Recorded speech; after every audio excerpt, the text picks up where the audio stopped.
Let's move on to Group F. Square pegs into round holes because I, for the life of me, cannot figure out how this all got put together.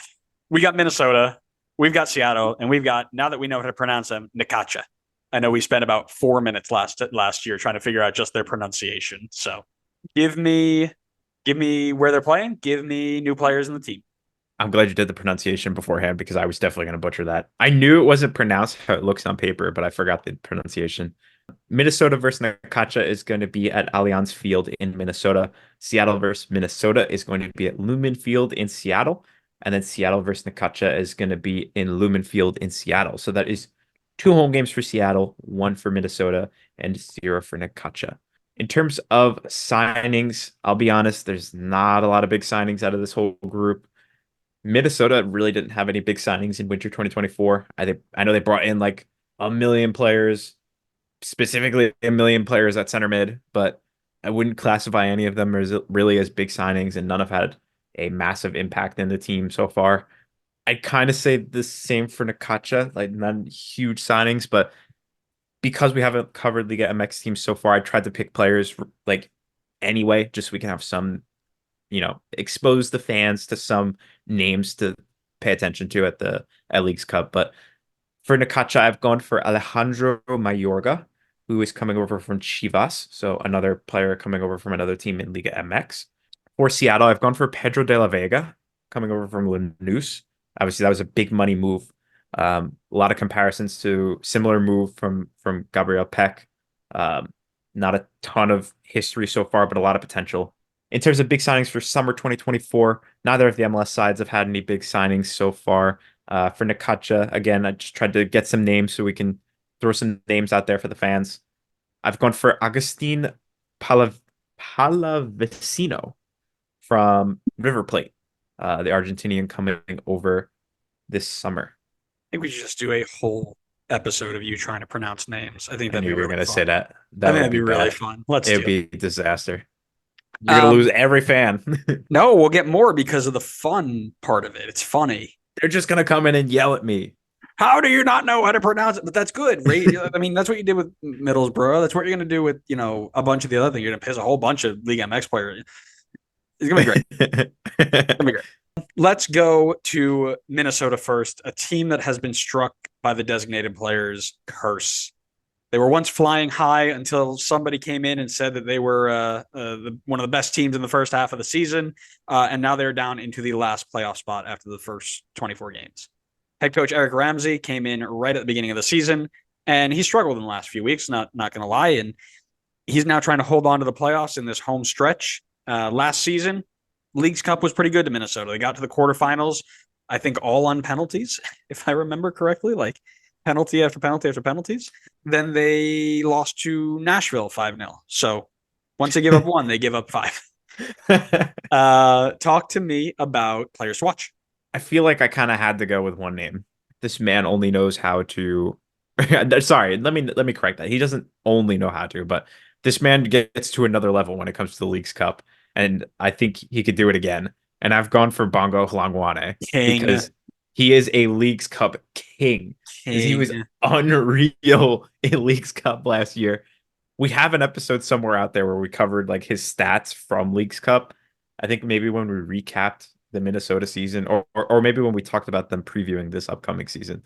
But he was just unreal. It was like 7 or 8 goals in the tournament last year, something ridiculous like that.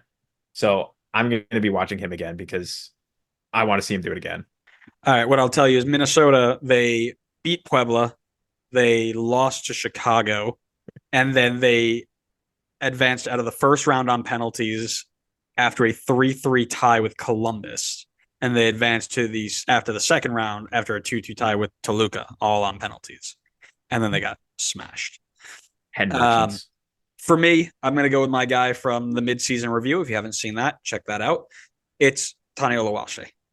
Absolutely on fire, similar to League's Cup Bongi. And he's played so well that he earned himself a way to the Canadian men's national team. 8 goals, 4 assists in 700 minutes so far. If League's Cup Bongi shows up and regular season Tani shows up, not even Messi stopping this team. This team's going to go so far that, I mean, they might win the World Cup that guy from the Chicago Fire presser might actually get his wish, and you might see an MLS team win a World Cup.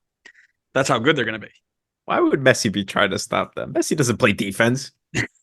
Messi's also injured. Because Messi tried to play one round of defense and blew out his ankle. So that's unfortunate. Yeah, that ankle was Oh, the nasty. size of Texas. Yeah. Places that are not the size of Texas, but are kind of close to Texas, maybe. I don't know. I don't know Mexican geography. Necaxa. Now that we know how to pronounce their name, let's chat about their team. Ninth in the Clausura, 12th in the Apertura. Eduardo Fentanes enters his third half season with the group, looking for their first ever Leagues Cup win. Who are you watching? I am watching Jose Paradela. Yes, that guy. Yes, that guy. Yeah. Came over from River Plate last season. Looks like maybe midway through last season. And honestly, looks like he hit the ground running with Necaxa. 5 goals, 3 assists in 1,200 minutes. I don't know exactly where he played on the field, but he's listed as a forward slash midfielder. So, assuming that he's not a number 9, I think 8 goal contributions in 1,200 minutes in your first season in Liga MX is pretty solid. And he's continued that form into this season. He's played every minute of every game so far and has 2 assists to his name already. So, I think it's a good opportunity for him to continue his development with Necaxa and I don't know, maybe start to make a name for himself. He's only 25, so I wouldn't exactly rule out a move to Europe if he really finds some good form, but I think we're still a bit away from that. Sure. I've gone with Diber Cambindo, the former Cruz Azul Colombian. Already has 2 goals this season in 3 games, and he also had 9 and 16 in the last Clausura. So clearly a goal scoring threat, clearly somebody who can do a job on the front line. And I think he's going to be a handful for the defenses of Seattle and Minnesota. Speaking of, let's go to Seattle and chat about Brian Schmetzer, who is close to the decade mark with Seattle. I think 2016 his first season. Crazy. And he's got them in 6th right now in the West, 7 points clear of the drop, one of 3 Champions League, Champions Cup champions in America from 2021. DC and LA will not be erased on this podcast. And they too are looking for their first ever Leagues Cup win. Who are you watching? And tell me why it's Jordan Morris. I think I know who you're. I think I may know who you're gonna. Sorry, what were you gonna say? I was gonna say, tell me why it's Jordan Morris, and tell me why the reason you're watching is so that he can impress the new men's national team manager, Steve Cherundolo. It's true. I think Cherundolo knows all about his game. I mean, he's played against him a number of times. So, and Jackson Ewell, get them both in the team. My player to watch for Seattle is Albert Rusnak.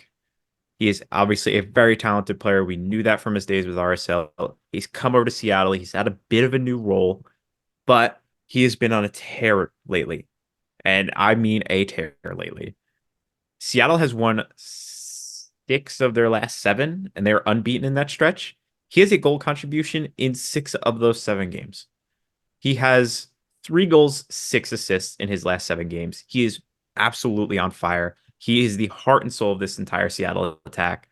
And that's going to be massive because this team is very solid defensively. In this stretch where they've won 6 of 7, they have 4 clean sheets in that time period. So if Rusnak is continuing this form and he is attacking and he's being threatening, that's going to be huge for Seattle because we know they're going to be good defensively.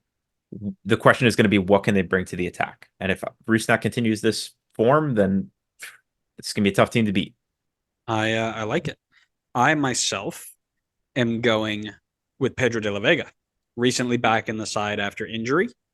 Very, very hyped to start the year. As you mentioned, big money move. The guy that they've been scouting for 6 years finally gets in, and then 2 games in, he is hurt for 8 weeks.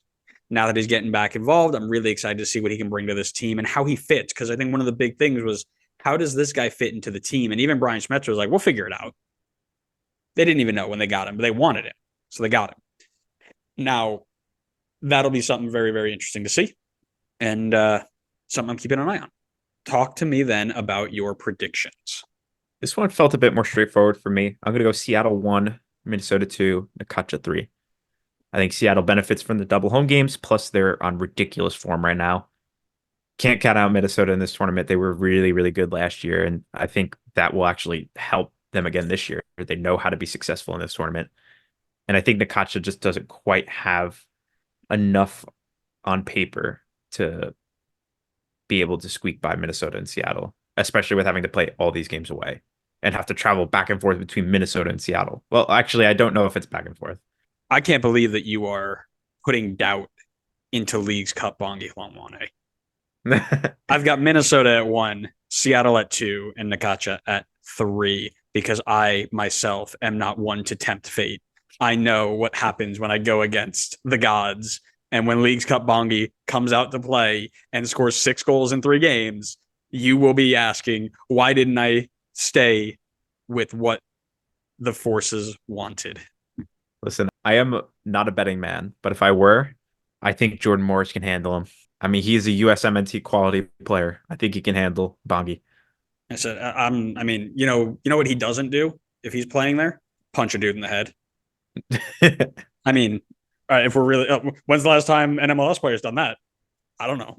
Oh, we were actually talking about that. It was actually really recently. Someone Hinostroza, I think, punched somebody in the Columbus game recently. Yeah, he did. Yeah. I'm telling you, if USMNT Twitter ever really listened to our things without any context, we'd be so cooked.